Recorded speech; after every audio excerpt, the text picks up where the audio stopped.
Mesdames, Mesdemoiselles, Messieurs, bonsoir et bienvenue aux séries éliminatoires de la Coupe Stanley. C'est une marque de reconnaissance de la part de tes coéquipiers parce qu'eux se choisissent en fait un leader. Tir dévié bloqué par Roy. Tchaikovsky à haute. C'est quel arrêt encore? Roy est super. Et le match qui prend fin. Et le Canadien qui gagne la Coupe Stanley. Un des grands retours dans l'histoire du hockey moderne.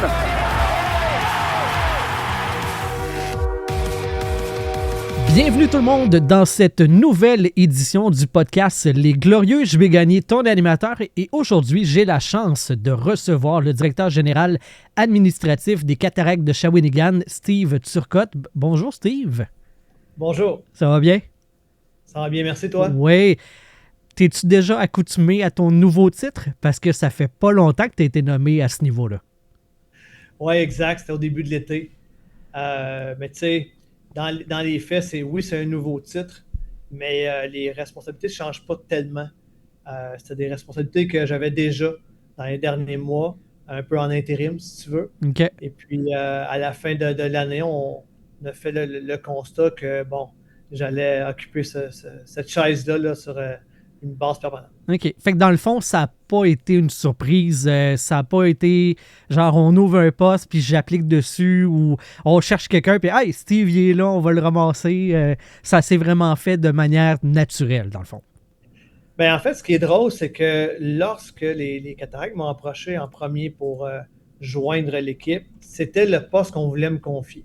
OK. Mais moi, à l'époque, je ne me voyais pas dans cette chaise-là. Je voulais continuer à être le gars de contenu, à faire des entrevues, à m'occuper des médias sociaux, à donner mes idées de marketing et à faire du hockey, mais je ne me voyais pas nécessairement être à la tête du volet administratif. OK. Mais bon, je suis rentré en poste il y a 2 ans maintenant, et puis une cascade de choses ont fait en sorte que il y avait du leadership à prendre. Il y avait des décisions à prendre dans le bureau et naturellement, ça se tournait vers moi. Et là, de fil en aiguille, de semaine en semaine, de mois en mois, c'est devenu de plus en plus clair que, d'un, je faisais ce travail-là. Et de deux, que, à ma grande surprise, j'avais quand même un certain plaisir à le faire, que je trouvais ça challengeant parce qu'il y avait des choses dans mon travail que je n'avais jamais fait, évidemment, avant.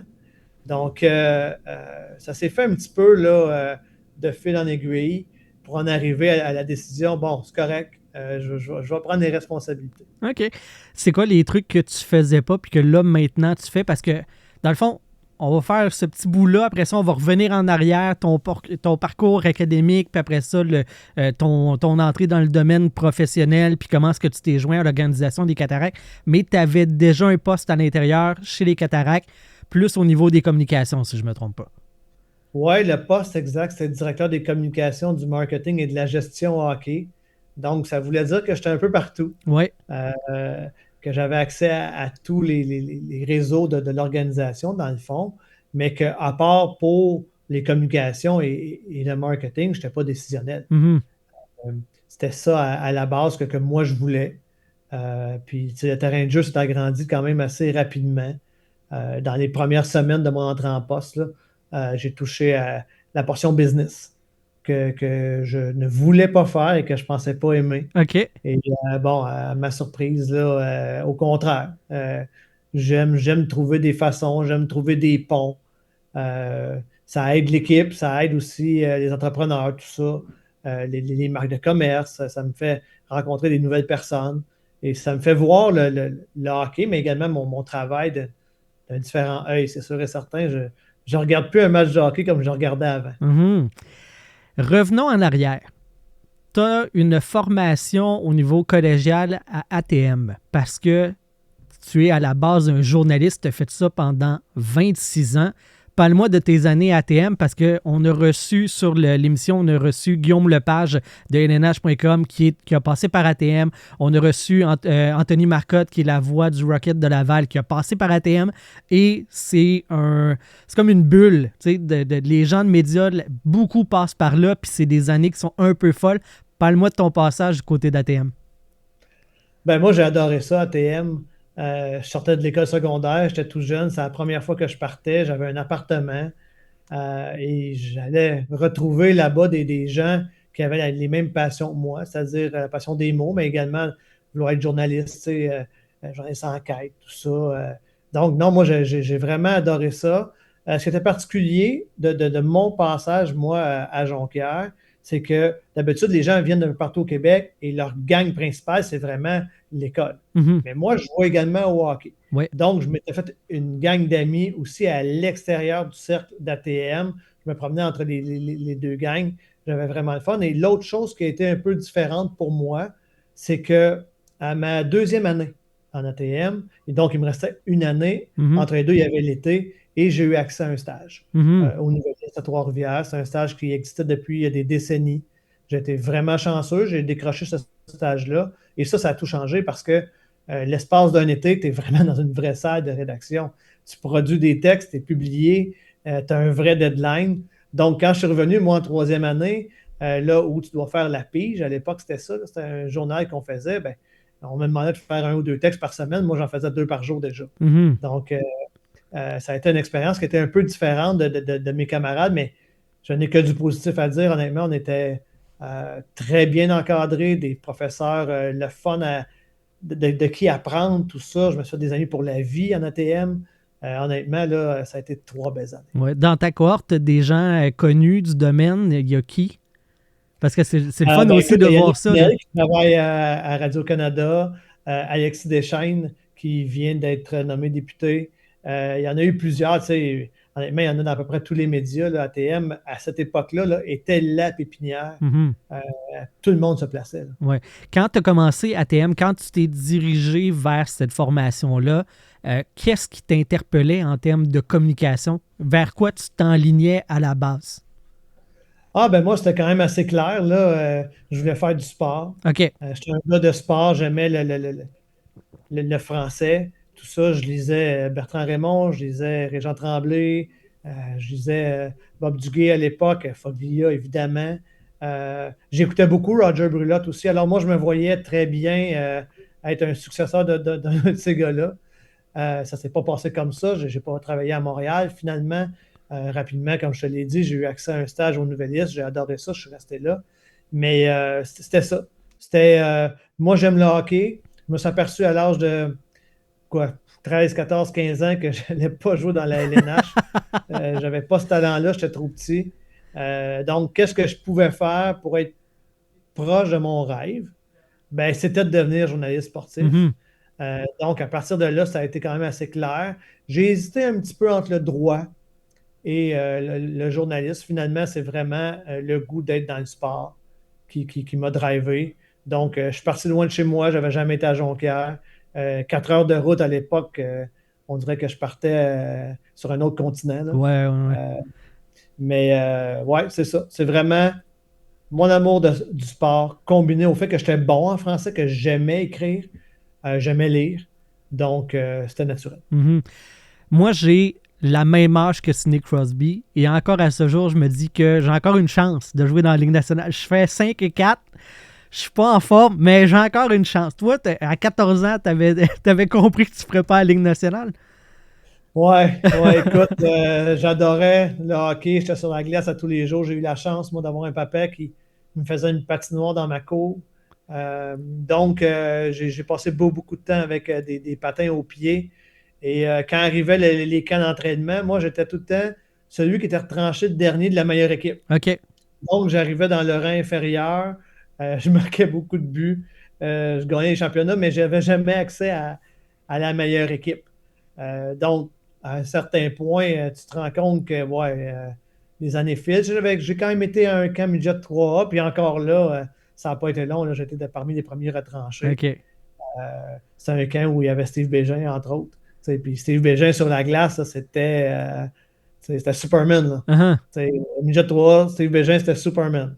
Donc, tu vois le décalage. Fait que non, c'est ça, j'ai compris assez rapidement. Ça ne m'a pas empêché de jouer quand même à un bon niveau. J'ai eu du plaisir. Là. Mais je savais que la LNH, c'était pas. Puis, tu sais, c'est drôle que tu parles de Steve Bégin, puis c'est rien contre lui, mais on s'entend que c'était pas un joueur étoile dans la Ligue nationale, mais dans les rangs inférieurs, il était au-delà de tout le monde. Là. Moi, j'ai joué une année avec un ancien choix de 5e ronde des Sabres de Buffalo, puis il était over-dominant. Là. Il était meilleur que tout le monde dans le circuit, puis il n'a pas fait de carrière dans la Ligue nationale, puis pourtant, tout le monde le voyait tellement gros dans la région. Fait que c'est fou la différence de niveau, c'est incroyable. Ouais, puis tu sais, il y a tellement de choses qui peuvent influencer dans le parcours d'un gars vers la LNH, les blessures, leur glace, est-ce que le jeune grandit pas, est-ce qu'il tombe sur le bon entraîneur? Tu le vois, là, si tu prends les histoires de chacun des joueurs du Québec dans la LNH, il n'y en a pas un qui a un parcours identique. Oui, en effet. Continuons dans ton parcours. Tu fais ATM, tu fais ton stage dans l'été entre la 2e et la 3e année d'ATM. Est-ce que tu fais ta 3e année ou tu t'en vas directement au Nouvelliste? Ben, le Nouvelliste voulait que je reste. Oui. Mais j'ai dit non. J'ai dit, regardez, il me reste rien qu'un an.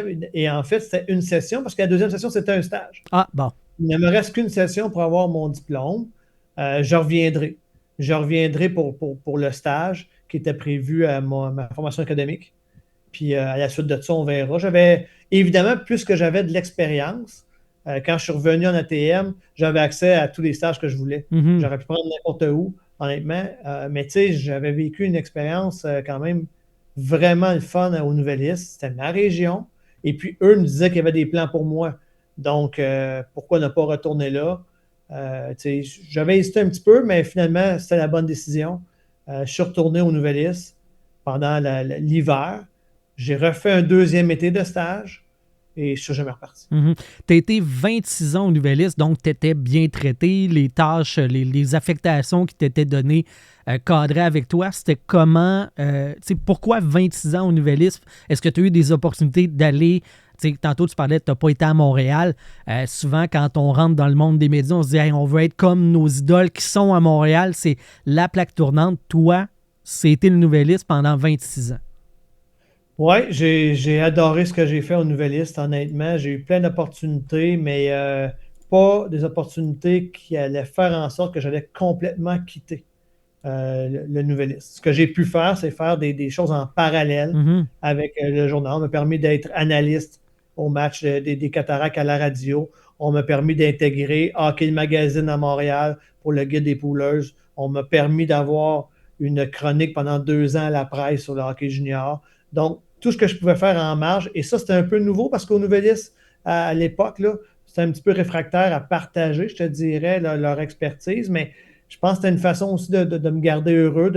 Ils sentaient que j'étais motivé, que j'avais un peu de la drive, tout ça. Fait que, non, j'étais vraiment chanceux. Stéphane Frappier, Michel Saint-Amand, Alain Turcotte, c'est des gens qui ont toujours été derrière moi.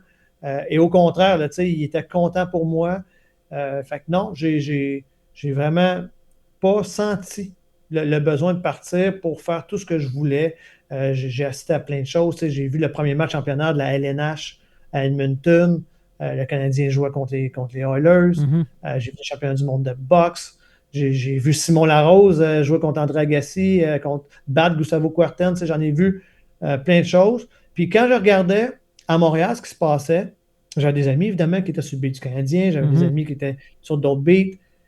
Les sacrifices, ce que ça coûtait au niveau personnel pour faire ce genre de travail-là, moi, ça ne m'intéressait pas tant. Je voulais être chez nous pas mal tous les soirs. Je voulais, avec des enfants en jeune âge, je voulais pouvoir aller patiner avec mon garçon le samedi matin, voir ses matchs, avec ma grande fille à la piscine, tout ça. Puis, les gars qui sont sur le beat, c'est des moments auxquels souvent ça leur échappe. Oui, puis ils sont entre 2 avions. Ils ont beaucoup de choses à faire. Puis même au niveau professionnel, ça a changé. Là. Les relations des années 80 ou 70 où les journalistes avaient des relations avec des joueurs dans l'LNH, maintenant, les gars, ils ont accès ou les gars et les filles ont accès au GoPro 3-4 minutes par jour. Là. Puis c'est les joueurs choisis par l'organisation. Il n'y a pas tant moyen de faire des super histoires. Je ne dis pas qu'il n'y en a pas du tout, mais c'est beaucoup plus formaté. Alors qu'en région, tu peux t'asseoir une demi-heure avec un joueur de hockey junior. Moi, Sidney Crosby, je l'ai vu, il était classé à Nick. j'ai eu une demi-heure avec lui sur le banc, puis jasé de sa vie, puis tout ça. Je trouvais que c'était plus riche un petit peu comme connexion. Ça me permettait de raconter des histoires un petit peu plus. Puis quand moi, je sortais une histoire le mardi matin, ben, personne d'autre l'avait, cette histoire-là. Maintenant, de la façon ça fonctionne, il y a 4-5 textes écrits avec le même joueur, puis c'est les mêmes quotes. Fait, c'est pour ça. Mon rêve de jeunesse s'est transformé un petit peu. Par ce que je voulais avoir comme vie à l'extérieur de mon cadre professionnel, mais aussi parce que je voyais qu'au niveau professionnel, c'était peut-être pas ce que je pensais que c'était pour vrai. Oui, puis souvent, les gens, tu sais, que moi, j'ai eu l'occasion de discuter avec eux, tu sais, la qualité de vie que tu perds en faisant ce genre de travail-là n'est pas nécessairement compensé par les dollars que tu as dans tes poches à la fin. L'argent, c'est le fun, mais le temps que tu manques avec tes enfants, les moments que tu peux pas être là avec les événements familiaux, les fêtes, le Canadien qui est toujours en Floride dans le temps des fêtes, ben, c'est du temps que tu n'es pas avec tes proches. Là, que ça, peu importe le montant, tu ne l'auras pas. Oui, tu sais, moi, j'ai jamais abordé mon travail d'une façon pécuniaire. J'ai jamais regardé vraiment. Tu sais, moi, c'est ça que je voulais faire. Je voulais avoir du fun, puis la paye était en conséquence des efforts, puis de la passion que j'avais. Mais tu as raison sur une chose, c'est que un journaliste à Montréal va gagner un petit peu plus qu'un journaliste en région, mais sa facture pour le logement est pas mal plus élevée. C'est clair. La qualité de vie, je pense, personnellement, en tout cas, ça dépend des besoins de chacun puis des goûts de chacun, mais tu sais, je trouvais que c'était plus intéressant en région. Mm-hmm. Éventuellement, tu es devenu directeur de la section des sports au Nouvelliste. Ça a pris combien de temps, ça? Comment ça s'est fait, ce cheminement-là, pour devenir à la tête de cette portion-là du journal? Écoute, je ne sais pas par cœur. J'étais là 25 ans, j'étais directeur des sports une dizaine d'années, donc à peu près une quinzaine d'années. C'était un cheminement logique. J'avais appliqué une première fois alors que j'avais 30 ans, je pense, pour être directeur des sports. On l'avait donné à quelqu'un d'autre, quelqu'un de senior. Puis c'était correct avec moi. Tu sais, je n'avais pas de problème avec ça. On a appris à travailler ensemble. Tout ça, je suis un gars d'équipe. Et puis, quand cette personne-là a quitté, ben, par la suite, on me l'a offert. Puis c'était le cheminement logique. C'était rendu moi qui était le plus senior dans la salle, en tout cas en sport. Donc, mais tu sais, déjà là, à cette époque-là, dans les salles de rédaction, c'était plus toujours l'opulence. Mm-hmm. Donc, c'était plus le même job. Tu sais, le directeur des sports, avant, gérait une section, il ne faisait que gérer. Moi, je gérais la section, mais en même temps, je faisais mon travail. Ouais. Je veux dire, je couvrais les cataractes quand même. En fait, ce n'était encore là, un peu comme aujourd'hui, qu'un petit surplus de travail et le titre qui vient avec. Ouais. Oui, c'est ça. Michael Lalancette que j'ai reçu, qui est directeur des sports, c'est au Soleil du côté de Québec, qui disait ça aussi. Tu sais, c'est que éventuellement, tu ne peux pas juste te donner les bonnes affectations à toi, il faut que tu gères l'horaire de tout le monde, garder les gens heureux, puis en plus, tu fais les payes. Tu fais comme, bon, ce bout-là, j'aime moins ça, mais ça fait partie de la game pour être à la tête de... Tu sais, tous les avantages qui viennent, il y a un petit désagrément que lui, il aimait moins. Toi, y avait-tu des choses comme ça que tu aimais moins comme directeur de la section des sports? Honnêtement, non. Non? OK. Honnêtement, je t'ai rendu là, c'était une expérience de gestion. Je trouvais ça le fun. Ça permettait d'harmoniser les horaires, puis tu sais, je m'arrangeais pour y trouver mon compte, moi aussi, là-dedans. Mais oui, effectivement, que quand tu gères, puis tu as été géré avant, donc il y a des affaires que tu n'aimais pas, que tu ne veux pas recopier. Mais non, moi, j'ai vraiment aimé ça. Puis j'ai travaillé avec des gens passionnés. Tu sais, Vincent Gauthier, Louis-Simon Gauthier, c'était des soldats, là. Tu sais, c'était incroyable.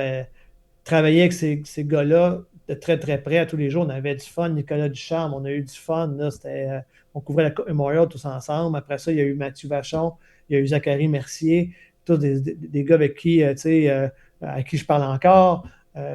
J'ai beaucoup d'estime pour ces journalistes-là. Il y en a qui sont sortis du monde des médias. Mais honnêtement, j'ai eu beaucoup de plaisir. Mm-hmm. Éventuellement, tu as passé de l'autre côté de la clôture, tu es devenu un salarié des Cataractes de Shawinigan, le club que, dans le fond, que tu couvrais comme journaliste. Comment ça s'est fait, ça? Est-ce qu'il y a eu un affichage de poste, tu t'as levé la main ou ils t'ont approché? Ouais, non, pas du tout. S'il y a un affichage de poste, je suis pas au courant. OK. Je regardais pas ça. J'étais très bien au Nouvelliste. J'étais sur mon X. J'adorais ce que je faisais. Par contre, j'avais remarqué que depuis un an, j'étais un peu sur pilote automatique. OK. C'est pas que c'était facile, c'est pas ça, mais je trouvais que j'étais un peu moins, sans dire motivé, que je sentais un peu moins l'adrénaline, que ça faisait un peu tout seul, que j'avais tout vécu, tout ça. Puis les Qataris sont arrivés, puis ils m'ont offert le poste, comme je te disais, de directeur général administratif à l'époque. Poste que j'ai refusé. Donc, pendant un an, après ça, on ne s'est pas reparlé, j'ai fait mes affaires, tout ça.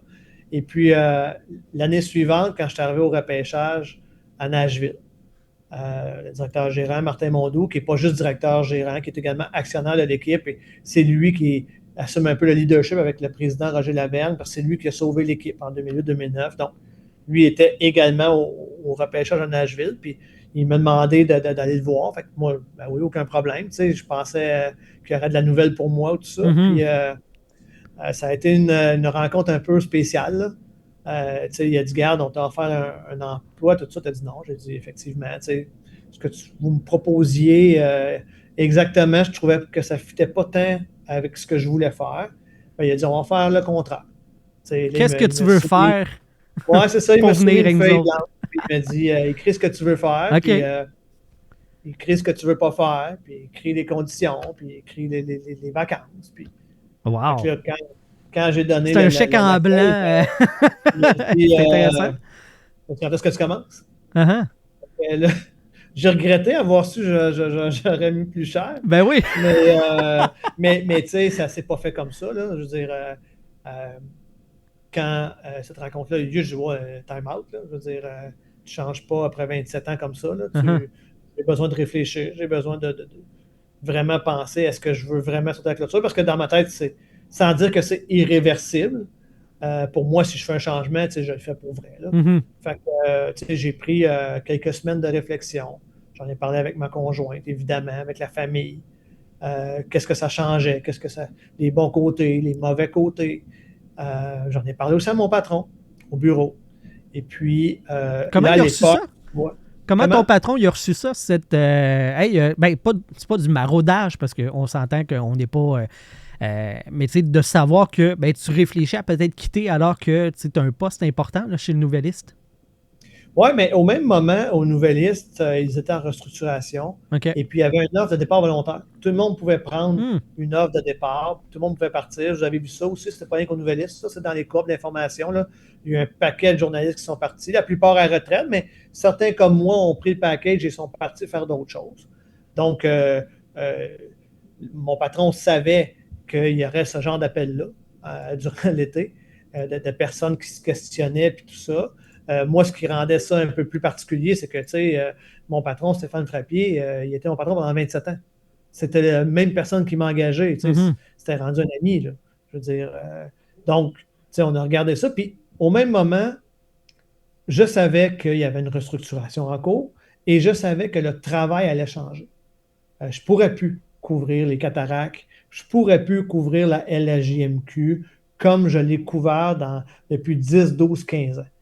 J'allais espacer mes visites ici, j'allais devenir plus de human. Est-ce que ça me tentait? Ça me tentait moins. C'est sûr, ça bousculait mes habitudes, tout ça.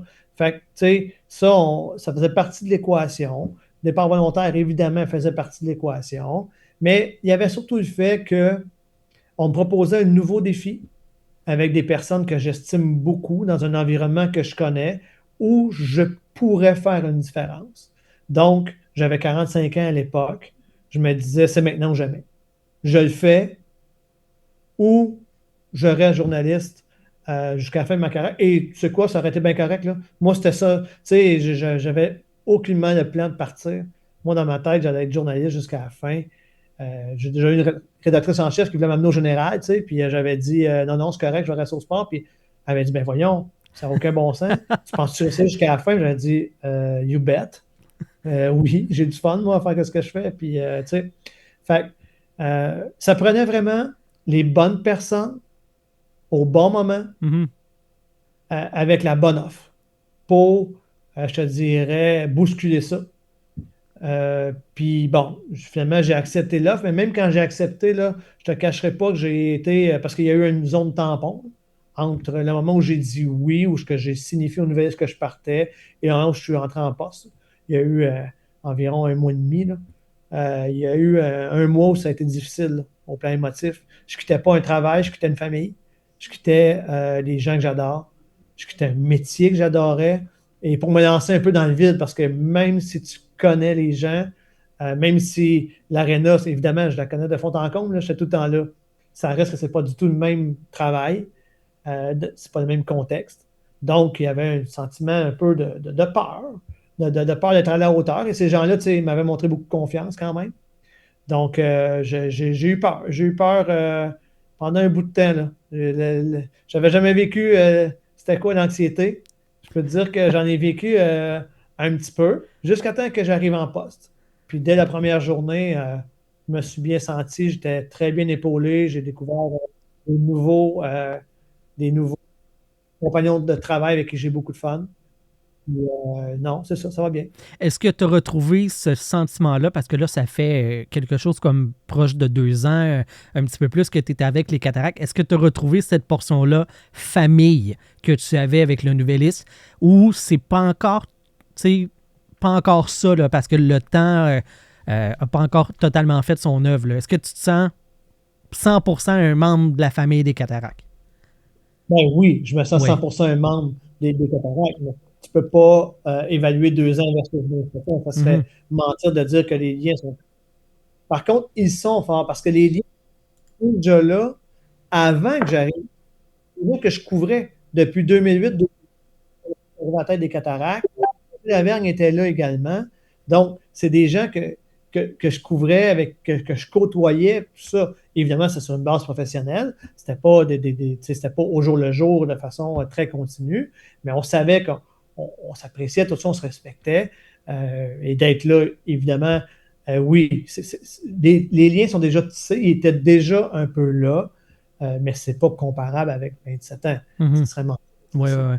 Est-ce qu'il y a eu des histoires, quand tu couvrais l'équipe en tant que journaliste, qui ont fait qu'il y a eu des accrochages ou des affaires plus sensibles que tu as dû couvrir, puis là, maintenant, tu travailles avec eux, fait que tu vois de l'autre côté les situations? Ah, il y en a eu plein. Il y en a eu plein. Moi, tu sais, je me disais toujours, j'ai le privilège d'écrire dans un journal. Mon visage est là. Ben, je vais toujours bien écrire ce que je pense. Fait que c'est arrivé et je me souviens très bien quand Martin Mondeau est tombé directeur général. J'avais écrit que c'était la pire erreur qu'il pouvait faire, c'était de se nommer directeur général. Tu sais, j'avais pris une page au complet pour dire bravo, tu sauves l'équipe, tout ça, tu veux t'impliquer dans le hockey, mais tu n'as pas d'expérience vraiment. Puis là, tu veux prendre les règnes de directeur général, je le sais. Tu sais, fais pas ça. Tu sais, puis finalement, 1 mois plus tard, il l'a pris. Tu sais, mais 1 an plus tard, j'ai repris le même espace pour dire que je m'étais trompé. OK. En 1 an, il m'avait convaincu qu'il pouvait faire ce travail-là.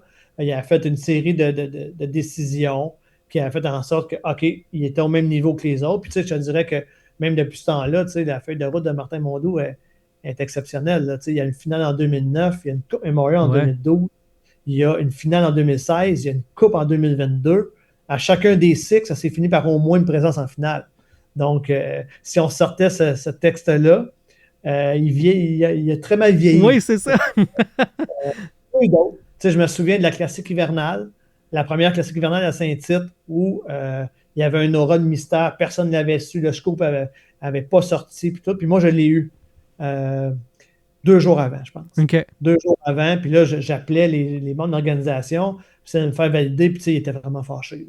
Là, c'était non, tu ne sens pas ça, puis d'habitude, on ne t'achète pas, là, mais là, c'est trop gros, la ligue va te fâcher, tout ça, mais juste regardez, moi, c'est mon travail. Je l'ai su, puis je l'ai sorti, puis il était vraiment fâché. Mais de cet épisode-là, comme dans d'autres épisodes, dans le fond, c'est du respect qui sortait. Parce que j'ai fait ma job. J'ai fait ma job pas pour faire mal à personne, parce que j'ai une job à faire. C'est quoi ma job? C'est de rapporter de l'information. Je l'ai, elle est véridique. Ben, je veux dire, c'est pour ça qu'on m'engage. Donc, je pense qu'au fil du temps, j'ai acquis leur respect. Le respect-là a été mutuel. Puis à un certain point, ils ont cru que je pourrais aider l'organisation et c'est la raison pour laquelle je suis assis dans ce bureau-là aujourd'hui. Mm-hmm. Je te cite. Lors de ton embauche par les Cataractes, tu dis « C'était pas rare l'hiver dernier que j'étais seul journaliste au point de presse de l'équipe à couvrir les matchs, à être là lors des entraînements. » C'était un de tes objectifs, d'augmenter la couverture médiatique, de faire en sorte que les Cataractes soient plus présents dans les médias. Est-ce que c'est un objectif que tu as atteint? Au day-to-day, c'est difficile d'avoir des gens des médias. Même à des matchs, il y a des matchs où on n'est pas couvert, ce qui, pour moi, est incompréhensible parce que quand je regarde des endroits, disons en Mauricie, qui attirent 2500 ou 3000 personnes qui ne sont pas couverts, on est seul. Mm-hmm. Je veux dire, pour moi, c'est dur à comprendre. Par contre, on a une meilleure couverture que la majorité des équipes de la LHJMQ. À chaque fois qu'on fait un point de presse ou qu'on a quelque chose à annoncer de spécial, honnêtement, les gens des médias viennent. Et quand je dis ça, là, je veux bien me faire comprendre, là, je ne lance pas la pierre aux journalistes. Les journalistes, là, les salles de rédaction sont plus ce que c'était, autant en presse écrite qu'électronique, radio, tout ça. Donc, ils ont des choix à faire. Puis souvent, les choix sont faits au-dessus d'eux. Mm-hmm. Moi, c'est plus les gens qui font les assignations, justement. Puis je le dis, je ne suis pas honte de le dire. Je ne suis pas gêné parce que c'est des discussions que j'ai constamment avec ces gens-là. Il y a un spectacle à l'amphithéâtre Cogeco qui attire 2500 personnes. Tout le monde est là en live en direct. Tous les médias sont tous là en direct, puis ils font ils font beaucoup de couverture. Nous, personne n'est là. Pourquoi? Là, il y a une redondance, on joue plusieurs matchs. Fait c'est pas parfait, mais le monde des médias est en crise. Ouais. C'est comme ça. Il est en transformation, si on veut être plus poli, mais le vrai terme, c'est crise. Mm-hmm. Il y a de plus en moins de personnes qui lisent les médias traditionnels. Donc, il y a d'autres médias qui apparaissent. Puis ça, c'est pas nécessairement mauvais, là. D'avoir plus de façons de s'informer, tout ça. Il y a des bonnes choses qui se font aussi. Mais pour une équipe junior, c'est un enjeu, la couverture, sûr et certain. Et, moi, je trouve qu'il n'y en a pas assez chez nous. Mais quand je me compare, honnêtement, avec bien d'autres, on est chanceux encore, là, parce qu'on reste quand même une équipe couverte. Mm-hmm. J'ai un de mes amis qui était aux communications pour l'Océanique de Rimouski, auparavant avec l'Armada de Blainville-Boisbriand. Puis lui, il me disait, dans la région de Montréal, comme soirée familiale, je me bats contre le bowling, je me bats pas contre le Rocket, je me bats pas contre la Ligue nationale. C'est un autre sphère complètement en termes de coût pour une soirée de divertissement. Du côté de Shawinigan, ça ressemble à quoi, les assistances? Est-ce que vous réussissez à attirer des gens puis à remplir l'aréna de façon assez régulière? On est extrêmement fiers de nos assistances. On est dans le premier tiers de la LHJMQ. On a attiré 115 000 personnes l'an dernier. Fait que si tu prends ces 115 000 personnes-là, puis tu prends la grosseur de la ville de Shawinigan ou même de la Mauricie, on est une équipe qui est vraiment supportée par sa base de partisans. C'est pas pour rien, en fait, que Shawinigan est la plus vieille équipe de la LHJMQ. C'est la seule qui est restée dans sa ville d'origine depuis 1969. C'est parce que les fans sont derrière l'équipe, comprennent également la notion de cycle. Il y a des équipes que, quand l'équipe gagne, il y a beaucoup de monde. Quand l'équipe perd, les gens se trouvent d'autres hobbies. Ouais. Nous, ici, en Mauricie, les gens sont derrière l'équipe, ont appris à triper sur un Anthony Beauvillier à 16 ans ou un Samuel Girard à 16 ans, les voir grandir, les Maverick Bourque, les Dennis Yann, il y en a eu plein, là, mais tu sais, les gens comprennent, ont hâte de découvrir les recrues, les suivre d'année en année. On est chanceux. C'est pas un soutien qu'on prend à légère. On veut garder ce soutien-là, mais en même temps, on a le mandat de rajeunir notre clientèle parce que, on l'a dit, c'est la plus vieille équipe. On a une base de partisans chevronnés, des gens un peu plus âgés. Fait que notre mandat, notre objectif, c'est d'amener plus de petites familles. D'amener les jeunes du hockey mineur à venir plus souvent à nos matchs, mais déjà avec plus de 115 000 personnes l'année passée, là, on peut s'estimer privilégié. Mm-hmm. Je sais que vous avez fait un événement avec les frères Henson puis Denis Lemieux, avec des chandails aux couleurs des Chiefs de Johnston. J'imagine que c'est avec des initiatives comme ça que vous êtes en mesure d'attirer une clientèle qui est moins récurrente au match. Ouais, tu sais, t'as tantôt parlé de ma feuille de route académique. Tu sais, j'ai pas d'études en marketing. Mais tu sais, j'ai quand même vécu dans les arénas longtemps.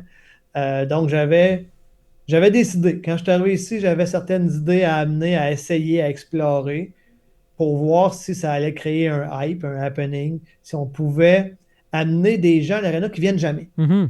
On peut-tu leur faire découvrir le centre Gervais Auto? Nous, on dit toujours que c'est un mini Centre Bell à 20$. Mais tu sais, si tu ne l'as pas vu, tu ne peux pas le savoir. Fait que comment on fait? Fait que là, moi, c'est ça. Les Hanson, c'était la première grosse promotion que j'ai fait quand je suis arrivé, quand j'ai parlé de ça ici à l'interne. Les gens ils disaient t'es cinglé, tu sais, ça se fait pas. C'est une promotion de plusieurs milliers de dollars.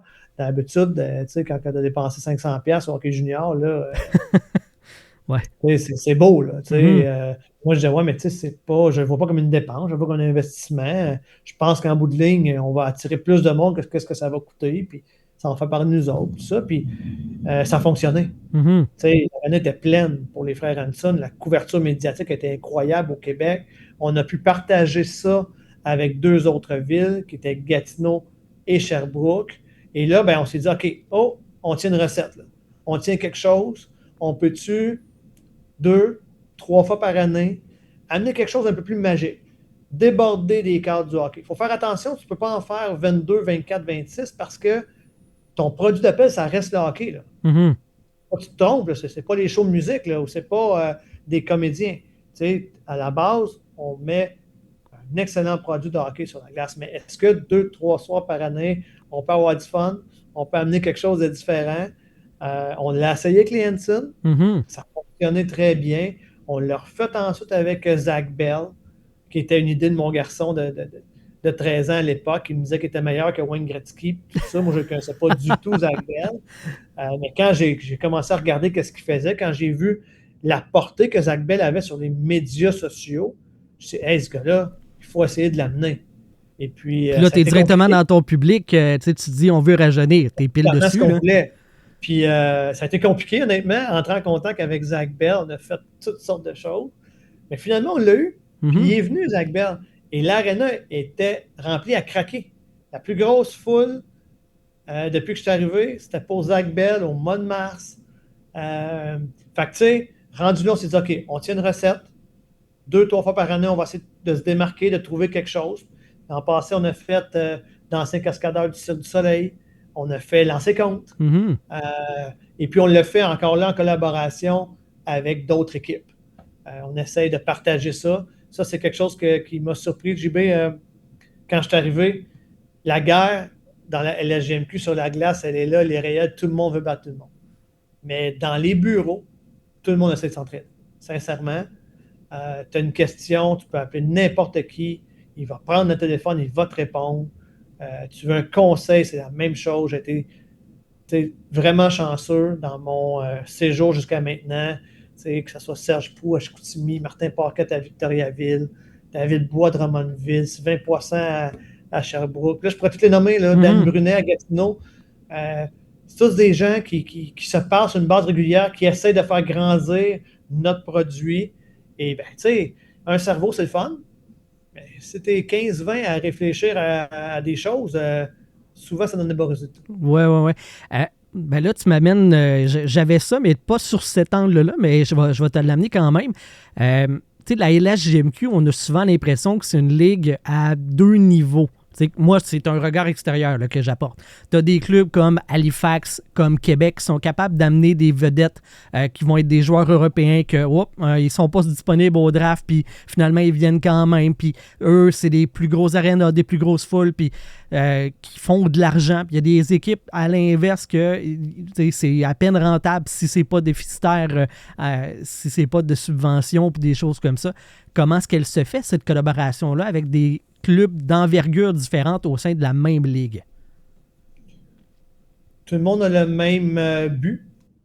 Puis c'est d'amener des gens à l'aréna, de faire triper les gens. Donc, non, il n'y a pas de clivage entre ça. Évidemment que tu ne fais pas les mêmes promotions que les Remparts de Québec ou les Moussettes d'Halifax. Quoique certaines fois, oui, mais ils ont des réalités différentes, puis c'est tant mieux pour eux.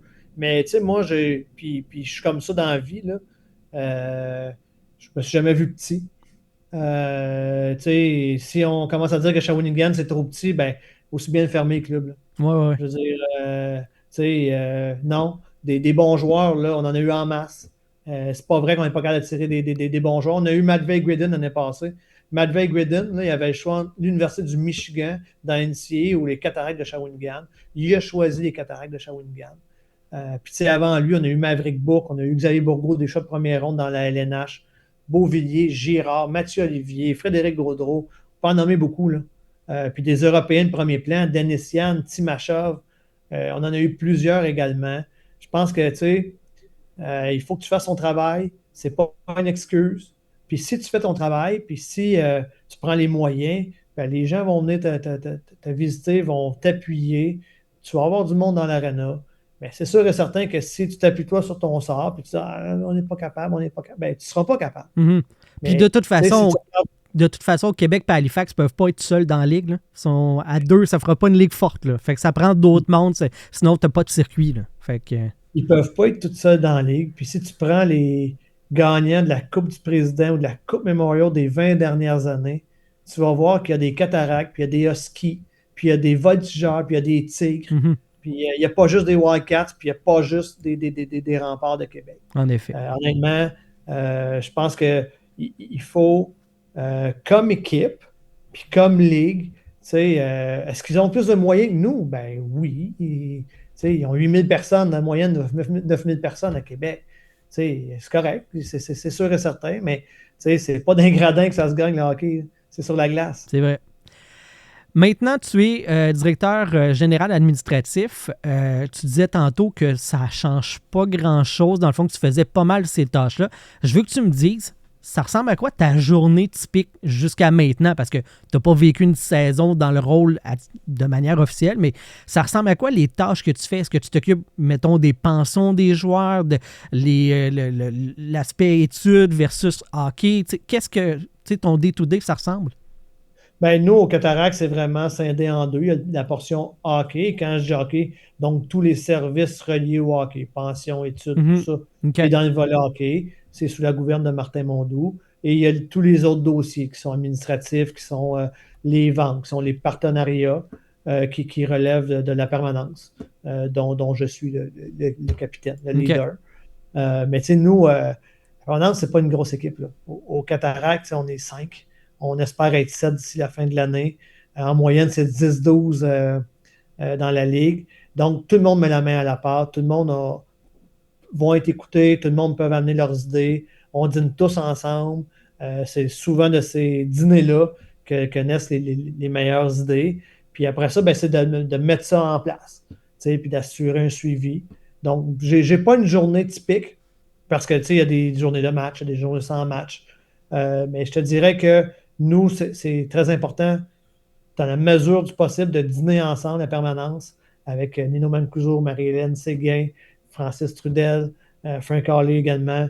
Quand on dîne ensemble, on revoit ensemble ce qu'on doit faire, la programmation des prochaines semaines, les enjeux qu'on a, puis on trouve des solutions. Mm-hmm. Au niveau financier, chez les Cataractes, est-ce que c'est compliqué de booker le budget, de faire du recrutement sur le plan administratif? Est-ce que, de trouver des commanditaires et des partenaires, est-ce que c'est des défis qui sont difficiles à relever, que tu vois avec le temps que c'est plus compliqué maintenant que ce l'était avant?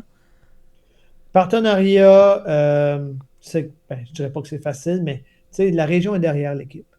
Puis l'équipe est connue, est reconnue. Mm-hmm. Donc, les gens nous connaissent. On n'a pas besoin de se présenter comme tel. Il s'agit d'écouter les autres puis de trouver quelque chose qui va faire leur affaire. Au niveau du personnel hockey, tout ça, avec la fiche de Martin Mondou, je ne pense pas que c'est très compliqué. Puis Martin s'est entouré d'une façon assez incroyable.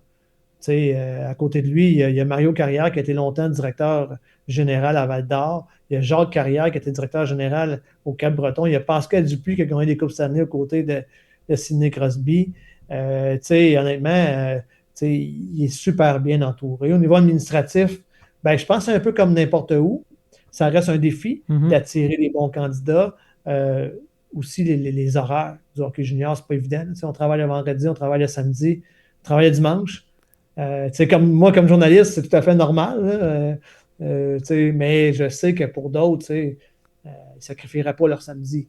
Nous, on a 8 matchs. Bon, ben, ça vient avec. Là. Fait que, il y a certains candidats qui ne sont pas disponibles pour nous. Puis c'est bien correct.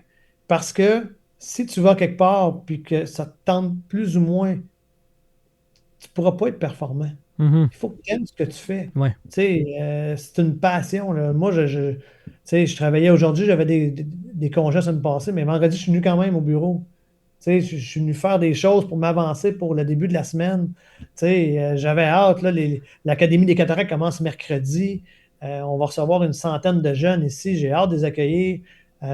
Tantôt, j'ai une discussion à avoir avec David Bois de Drummondville sur la classique hivernale qui s'en vient au mois de novembre à Trois-Rivières, un événement capoté qu'on va faire. Faire une entrevue avec un podcast. C'est des affaires qui n'ont pas de bon sens, là. C'est ça. Je veux dire, quand tu es drivé par la passion, moi, je pense qu'il faut que ce soit comme ça si tu veux être performant. Il y a un certain Benoît Bélanger, qui est un ami du podcast, qui est venu régulièrement, qui te demande, c'est qui ton dépisteur préféré chez les cataractes?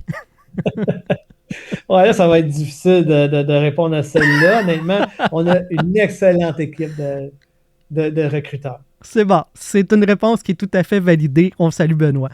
Gros merci d'être venu faire un tour sur le podcast, Steve. C'était super agréable. J'espère que tu as apprécié l'expérience aussi. Puis je te souhaite une belle aventure en tant que directeur général administratif des Cataractes de Shawinigan. Puis que longue vie dans ce poste-là. Tu es un gars qui a fait longtemps comme journaliste au Nouvelliste. J'imagine que tu es un fidèle et tu vas être là pour un bout. Fait que je te souhaite que ça se passe bien avec ta nouvelle famille. Merci de l'invitation et je peux te promettre une chose, ça ne sera pas aussi long qu'au Nouvelliste. Je ne ferai pas 27 ans ici. Mandé, hein? On va arrêter de travailler, là. C'est l'objectif. Merci beaucoup, Steve. À la prochaine. Bye bye.